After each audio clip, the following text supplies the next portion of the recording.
A blessed day and night po sa ating mga lahat, mga kababayan. Sana po nasa mabuti po kayo ng kalusugan. Ano po ba nangyayari sa isip ng karamihan natin ng mga politiko? Pati pa naman inaasahan naming politiko na sa tingin namin kasama sa pagbabago ng bansa. Ano ba ang nangyayari? Ay sumanib sa mga kasamaan, sumama sa mga korupsyon ng ibang politiko, sumanib sa mga desisyon ng ibang politiko na walang iniisip kundi sarili lang.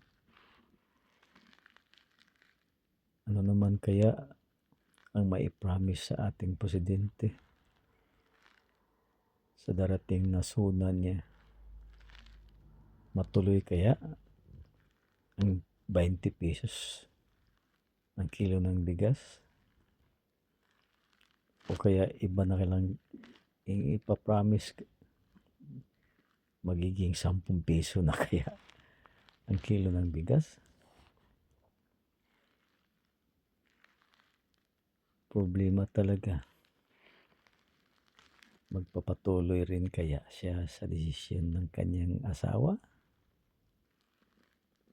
Hanggang ngayon po, parang walang concrete evidence na galing sa kanya ang desisyon.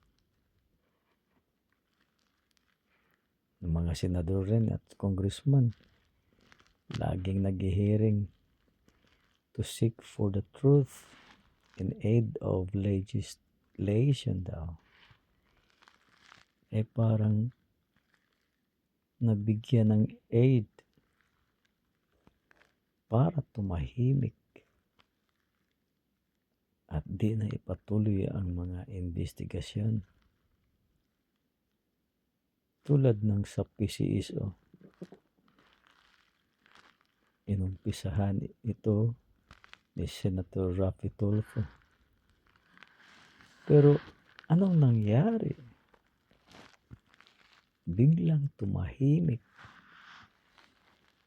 Parang pinagsabihan siguro, pinag-promise siguro na tumahimik ka na kasi malakas ka sa sorbi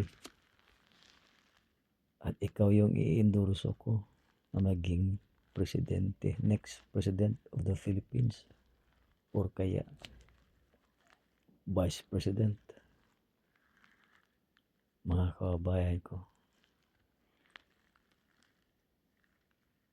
mamimili tayo ng ating mga leader, lalo na ngayon sa coming election ng senador. At isama po natin sila sa ating prayers. Sana po magpakita sa harap nila si Jesus at sa gayon magbagong isip nila. Sana po.